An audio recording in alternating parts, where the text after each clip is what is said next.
All right, I'd like to call this meeting of the Georgia Access to Medical Cannabis Commission to order at 4 o'clock and welcome my fellow commission members, our staff, and the public to this meeting. This is the first quarterly meeting of 2026, and I'll conduct a roll call of the commission members to present the quorum here today. Danielle Benson Here. and Shane Hudson, I'm here. Bill Prather, I'm here. Jason Shepard, I'm here. John Stewart, Here. and I'll say John's in Montana. So, John, we appreciate your commitment in making time out of your vacation to be with us. My pleasure. Yep. Chuck, you're muted, Chuck.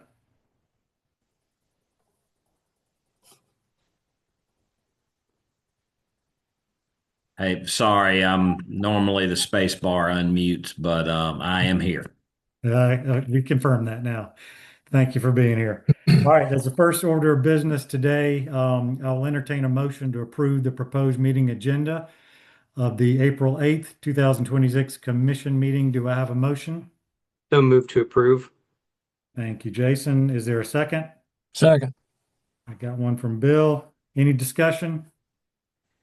Hearing none. All in favor of the motion say aye. Aye. Aye. All opposed say nay. All right, we have an agenda. We also have some housekeeping duties. We need to approve the past meeting minutes. Commission members, you've already received copies of the meeting minutes from the November 12th, 2025 meeting for your review. If anybody has any amendments, let me know. All right, hearing none, I'd like to entertain a motion to approve the meeting minutes from the November 12th, 2025 meeting. Do I have a motion? So moved. Thank you, Chuck. Do I have a second? Second. Second. Thank you, Jason. Is there any discussion? Hearing none, all in favor of the motion say aye. Aye. Aye. Aye. All opposed say nay. All right, motion passes. And we've approved the meeting minutes from the November 12th meeting from last year. At this point, I'll recognize our Executive Director, Andrew Turnage, to present his report. It is a lengthy report, so I want to encourage members to interrupt him with any questions you might have as he makes his report. So, Andrew, it's all yours. Thank you, Chairman Johnson and members. Good afternoon, everyone. I will run through several updates for primarily federal components, along with a couple of legislative updates as far as the status on a few bills of importance. And then we do have one item for the Commission's consideration and vote this afternoon. I'll run through these in a brief fashion. Three legislative bills to give you an update for. The first is House Bill 973. That is the amended fiscal year 2026 budget. So we are at mid-year for fiscal year 26 currently, and that fiscal year ends on June the 30th. A link will be provided for the public as well following this meeting, and the Commission's budget appears on the last online version on page 195 of 230. Really want to say thank you to Governor Brian Kemp and the General Assembly for providing one-time salary increases or bonuses rather for all state employees, including the employees here at the Commission. We really appreciate that. Everyone knows that the economy has several bumps that are going on, and inflation being one of the big ones for that. So that's extremely helpful for public servants, and we're very appreciative of that. The other components that are reflected in the 26 budget really align with actual decreases for our insurance costs as it relates to the employer's portion that's paid for each staff member here at the Commission. And moving on to House Bill 974, which is the upcoming fiscal year 2027, which begins on July 1st. Again, for the link, and I'll post these online following the meeting. If anyone would like to take a look at it, you can look at the details straight from the House Budget Research Office. but the commission's budget appears on page 114 of 143. Fiscal year 27 is a continuation budget for us. We don't have any significant increase or decrease items. The one item that will probably catch anyone's eye looks like a decrease, but again, those are actually a reduction in the costs that insurance costs for each employee here at the commission. So a few minor adjustments, but otherwise the continuation budget is in place for 27. And again, we appreciate the General Assembly going through the process and engaging the commission and specifically giving me an opportunity to meet with them and talk about our needs and plans for the upcoming fiscal year and future fiscal years as well. Last but not least, probably the legislative bill that has captured the most attention, I think, is of note, and that is the Putting Patients First Act. We're certainly excited to see Senate Bill 220 get across the finish line. Notable for Senate Bill 220 is a supermajority vote in both the House and the Senate, and that's on multiple versions of the bill. So again, strong bipartisan support and supermajority numbers in both chambers for that. We look forward to getting guidance and updates from the governor's office. That bill, along with all of the bills passed from the legislative session, are on the governor's desk. Of note, a couple of items in that bill relate to changing the THC limit for products in our marketplace, adding some conditions, changing a few of the requirements in the patient access arena as it relates to cards and electronic cards. And last but not least, adding new products to our marketplace as well. So several important updates included in Senate Bill 220. And again, we look forward to next steps for that piece of legislation. And I'll move from state legislative updates to a couple of federal updates, but I'll just pause, Chair, and see if anyone has questions that they'd like to ask for state. Any questions about any state legislative action? Andrew, if I may, I'd like to make a couple of comments about SB 220, and I don't want to presume any action on the governor as he reviews the bills. But if SB 22 survives veto and goes into effect July 1, then much is to be decided in terms of implementing the changes of that bill, some of which may not require any rules changes, some of which definitely will require some rules changes. So I know our staff is working diligently and appropriately to prepare for such changes. And when they're ready and it's appropriate, we will announce our intentions and plans for the rules process. But I will add that during the rules process, our main focus is going to be on the health and well-being of our patients and ensuring that any products that are sold by our licensees are safe and secure. So stay tuned for developments regarding the implementation of SB 220 and our rules process. And I do want to thank Andrew and his team for their due diligence and preparation for any changes that we might be encountering.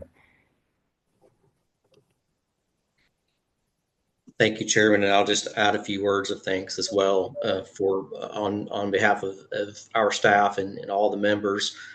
We really appreciate the opportunity from the executive branch, the governor's office, their legislative team, leadership team in place, the governor's floor leaders in both the House and Senate, as well as the majority and minority leaders and the chairs of committees reaching out to us and engaging with us through the process of 220 going through over the course of last year and this year. I really appreciate the opportunity to meet and talk about the provisions of the bill.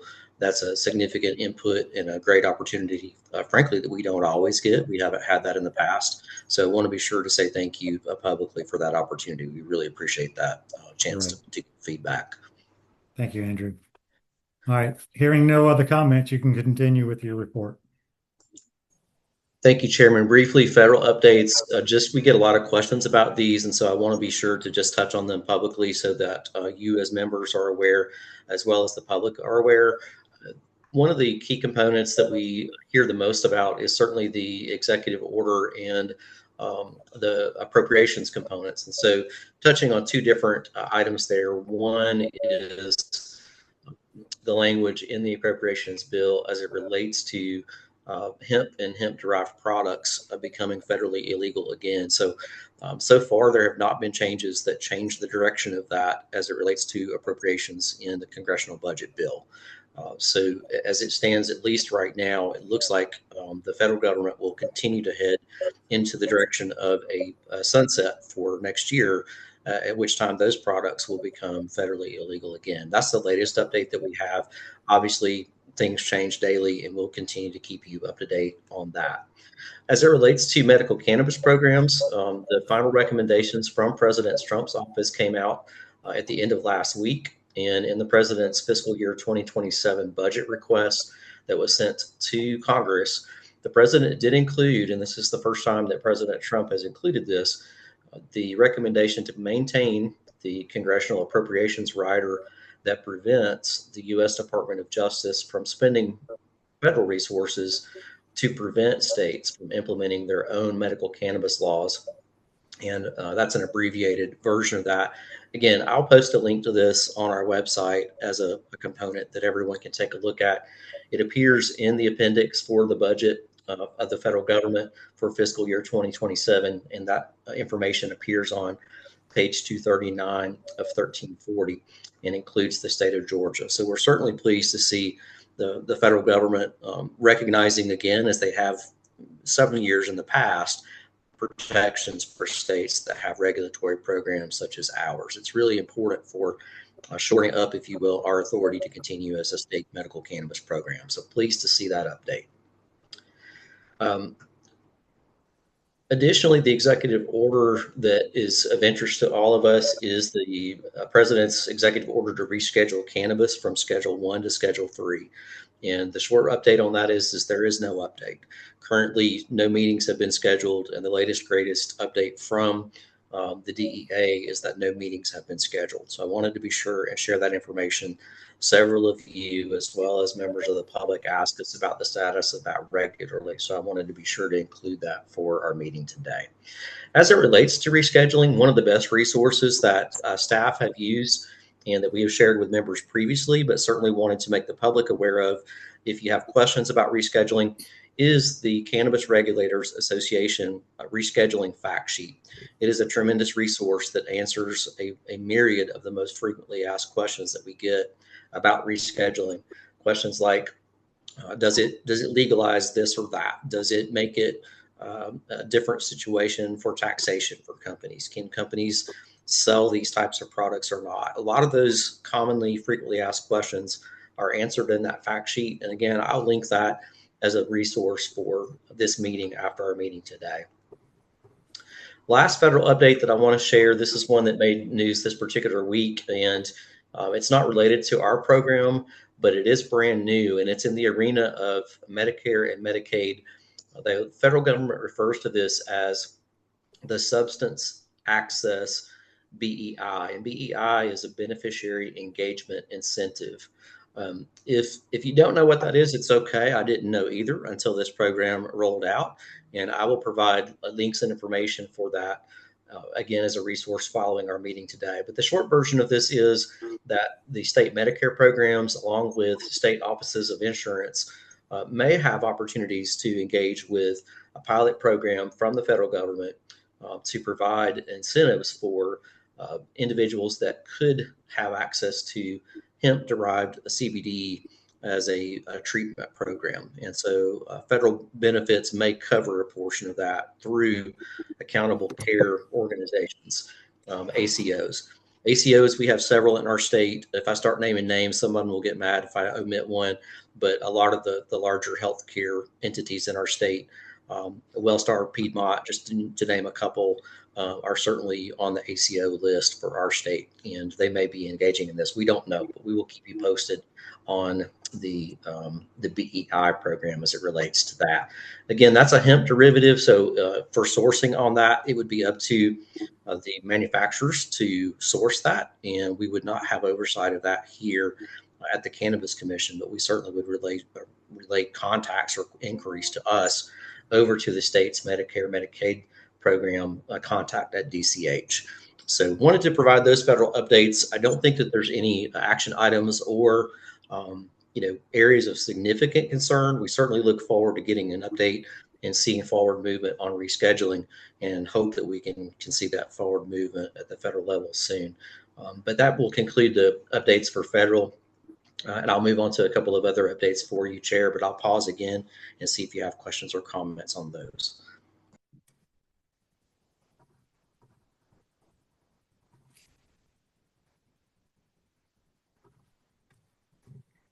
I don't hear any, Andrew. You can move forward. All right, thank you. That gave me an opportunity to grab a quick drink there for a dry throat.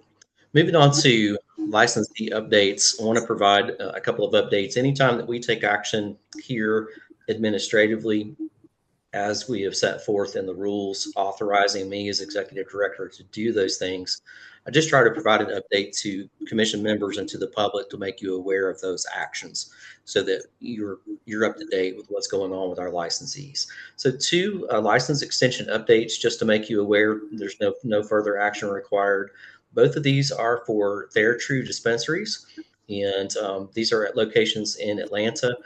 Initially, they were set to expire, and they requested an additional 90 days to extend the deadline for them to schedule a passing inspection.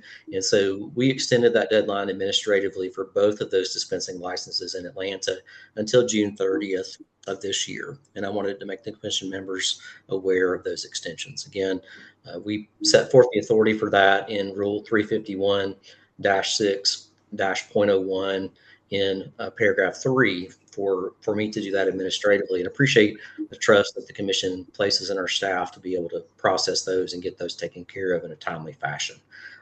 So with that, I think that's the bulk of the updates. I'll see if you have questions about those, and I'll go to just a quick intro as a follow-up to that, Chairman. All right. Go right ahead. Okay. Well, I wanted to take just a moment to introduce our new general counsel. Many of you have already met with Liliana Esquivel. We're really excited. Liliana started with us back at the beginning of the year as the commission's new general counsel, but just wanted to recognize Liliana at this public meeting and give her a little bit of a opportunity to say hello to everyone and share some information about herself. She is already engaged with several initiatives for this fiscal year, and we're really excited that she brings to us experience from one of Atlanta's premier law firms, and especially that private sector knowledge. We have a tendency to be very governmenty here in state government, and Liliana has already brought a fresh perspective to us from the private sector. So we're really excited to have her on board as a team member. And if it's okay, Chairman, I'd love to just recognize Liliana, and if she'd like to say a few words, give her that opportunity. That's great. Liliana. Hi, good afternoon, everyone. It's so great to see everyone's faces. I am extremely excited to be joining, especially at such a pivotal time. Like I've told Andrew and I've talked to Chairman Sid about, patients are my priority with everything that we do here at the commission. So putting our patients first, making sure that they are at the center of everything that the commission does is really what I hope to accomplish here, and hope to promote Georgia more and continue to be one of the best medical cannabis programs in the nation. So you'll see a lot coming out of us for as far as engagement with universities, trying to get more research out of Georgia. Those are just some of the goals that we have coming into the next fiscal year. So really excited to join. I think it's a great time for medical cannabis, and I'm excited for what we can do for patients. Great. Thank you, Liliana. We're so glad you're here, and I know you've hit the ground running, so appreciate all your hard work already. Thanks. Any questions for Liliana? Hearing none. Andrew, I'm going to turn it back over to you. Yes, sir. I'll move quickly through the remainder of it. One is to provide an update on the Georgia Department of Public Health patient registry status. We are so close to 35,000. If one of you will quickly sneeze into the microphone, I think we can get across that 35,000 marker, but we are not yet there today. I think that the likelihood is great that we will get to that point. Without too many questions, I think we can predict that will be before the end of this fiscal year. And we look forward to making that marker. Just as a reminder, when we do hit the 35,000, that is the authorization for the commission to issue one additional dispensing license to each of our production licensees in our vertically integrated marketplace. So we're so close to that and really want to clap and cheer when that occurs. In anticipation of that, later this month, we want to go ahead and announce an open application period. We will accept dispensing license applications April 27th through May the 1st, provided that licensees have not pursued their maximum number, which is currently 6. They can apply for up to 6 currently. If we get past that marker, we will certainly notify licensees that we have reached the 35,000, and they can submit applications for the additional 7th license as well in that same application period. If we don't reach the 35,000 by the end of the period, which is May the 1st is the end of that, we may need to open a special application period as we have done in the past. And we will certainly look at doing that if the data doesn't point in the direction of lining up with that application period. Okay, let's look at one last item, Chairman Johnson and members, for your consideration and approval this afternoon, which is the primary purpose for our meeting. The commission has one registered independent testing laboratory. It's SJ Labs and Analytics, LLC. And that laboratory conducts the independent product safety testing on all of the products manufactured by our medical cannabis licensees. The lab submitted its 3rd annual registration renewal application on April the 6th. The renewal of that registration, which we've reviewed thoroughly and do recommend for renewal, is complete with staff.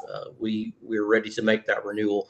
We do have a request from the lab for additional time to submit the required 3rd annual renewal fee. And our recommendation for your consideration and vote this afternoon is to approve that extension. And so, Chairman, if it's permissible, we'd like to ask the commission to vote and authorize me to work with the lab to establish that extension and make that payment with terms that we can agree on for that 3rd renewal fee somewhere between here and October of 2026. And happy to answer any questions that you have on that component. All right. Thank you, Andrew, first for the report and especially for this recommendation you're making now in regards to the laboratory registration renewal. Any questions from the members for Andrew on any of these issues? All right. Hearing none, then I'd like to entertain a motion to accept Andrew's recommendation for approval of the laboratory registration renewal for SJ Labs and Analytics as discussed in Andrew's report and reviewed by the commission, and to authorize the commission's executive director to provide an extension for the renewal fee. Do I have a motion? So moved. Thank you, Bill. Do I have a second? Second. Thank you, Jason. Any discussion on the motion? Hearing none, all in favor of the motion say aye. Aye. Aye. All opposed to the motion say nay. The motion carries. Thank you, Andrew, for that report and for that recommendation. I think that gives you what you need in that regard. And I've just got a couple of closing remarks. Well, actually, before I make my closing remarks, do any members have any comments, questions, remarks they would like to make? Okay, good to go. All right. So first, I sure do appreciate the diligence of the commission members and all your hard work around the work of the commission. I think, John, your demonstration today of foregoing your vacation a little bit and spending time is a great example of what our members do quite a bit. So I want to thank you all for your diligence and hard work for the commission. Also want to share my appreciation to Governor Brian Kemp, Lieutenant Governor Burt Jones, and Speaker John Burns for their support for their appointees, our commission members, and to the state's medical cannabis program. They've been very active in the legislative changes and supporting our program. And so I just want to say thank you to them. And I sure appreciate Andrew and staff for all of their hard work. I know they're working closely with the licensees every day, and I appreciate, Andrew, the balance of our regulatory and compliance mission with some common sense relationships with our licensees. So I appreciate your leadership around that. And Liliana, welcome again, and glad you're here.